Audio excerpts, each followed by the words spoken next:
Now, let me then move into this other category of questions that people ask me. So what are the consequences? What happens to people, who live through an earthquake like the one in Chile? Yes, but before I go to that, I would like to revisit a part of the understanding of the earthquake. For example, one of the interviewees that we have today, she's young, she's under 25, so this is the first earthquake that she lived. And for the younger generation, we can call them, they have never experienced this. While you can learn in the books of history, it's part of the culture, the older generations always transmit this notion, their experiences, their trauma. It's a very different thing to see it, because it's not something that you will ever see, like a flooding, like a hurricane. It's something that happens 2-3 times in a lifetime. And so the evidence is very rarely there. So for all the people who, they change, going to sleep and having a flashlight next to your bed, it's very different for the young generation.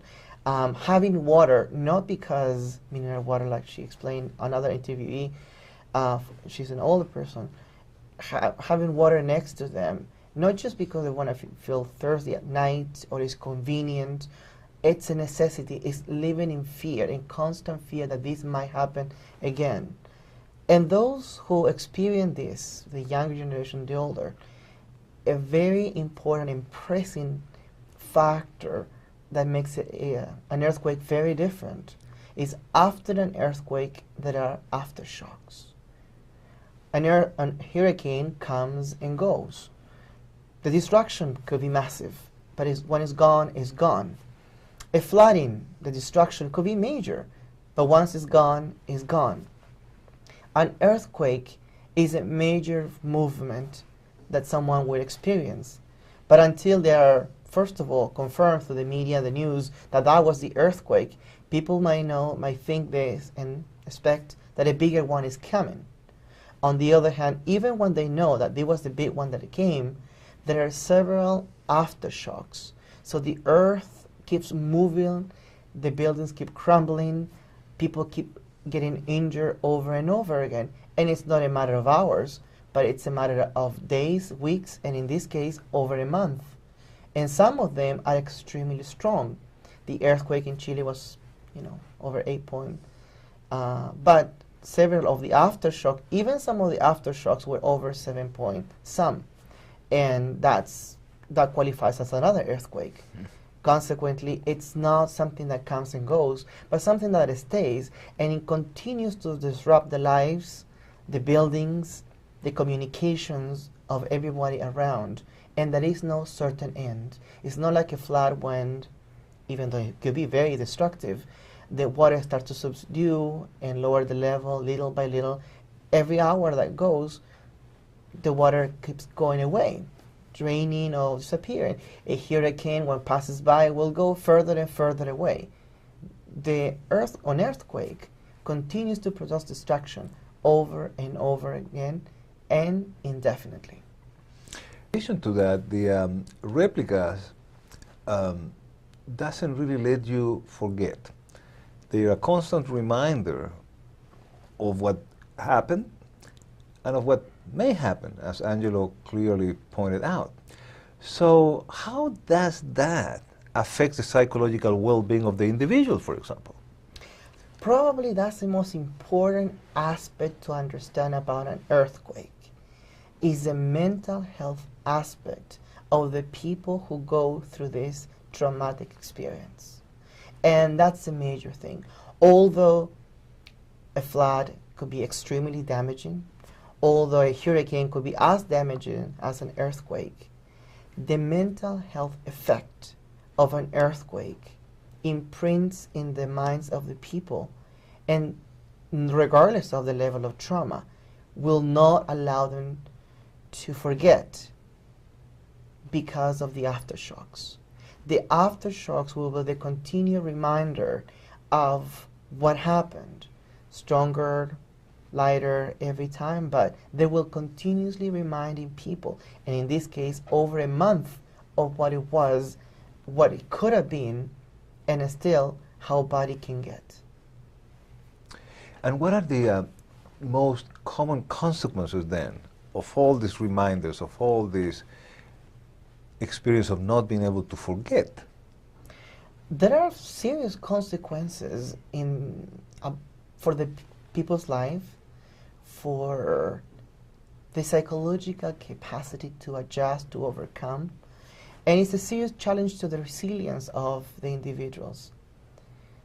Many times we talk about the consequences of traumatic events, especially natural disasters, as leading to an initial state of anxiety, hyperarousal, that does not necessarily build up into a clinical problem.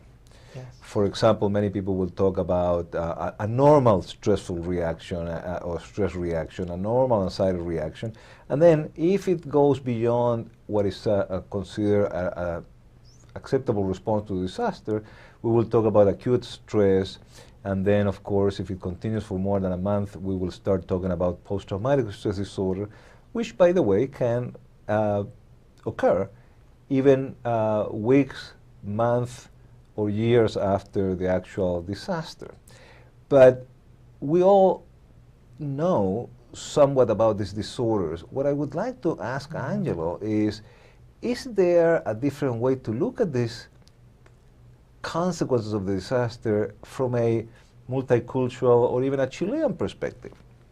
Yes, I think it's very important to consider the multicultural aspect of natural disasters and an earthquake, for example. Those who live near these areas of seismic movement, the west coast of the United States again, and Chile and other countries around the Pacific Rim, do have this notion, this psychological notion of an earthquake coming at some point in time. Either because they heard it from their parents or because they have experienced it once or twice in a lifetime. And which is a major natural disaster for a lot of countries, like Chile, for example. We don't have hurricanes, but we do have earthquakes. On the other hand, the notion of an earthquake for those who live in those areas is very different. It modifies the way they look at the world, where you put things, because you know that in case of tremors, glasses will be broken. So even the way you design your home, even the way you arrange or decorate a living room, a dining room, it's different. People think differently.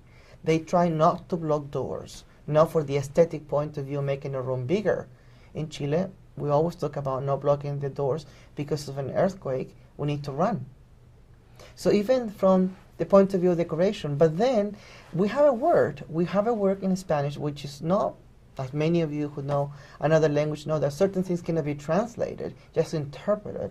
We have the word susto. And in Spanish we have the word susto, which is very unique to the Spanish language and to the way we think about things. It's not a clinical term, but it can be actually and properly identified as a clinical psychological term as a result of a traumatic experience. So when we talk about tengo susto, to have not fear, not trauma, but it's the condition of expecting something bad to happen or rehappen or happen again. Estoy asustado is a condition of suffering a trauma at the various levels, but expecting that to happen again. It's more than fear because it's not completely paralyzing, but it's influential about the decisions that we made.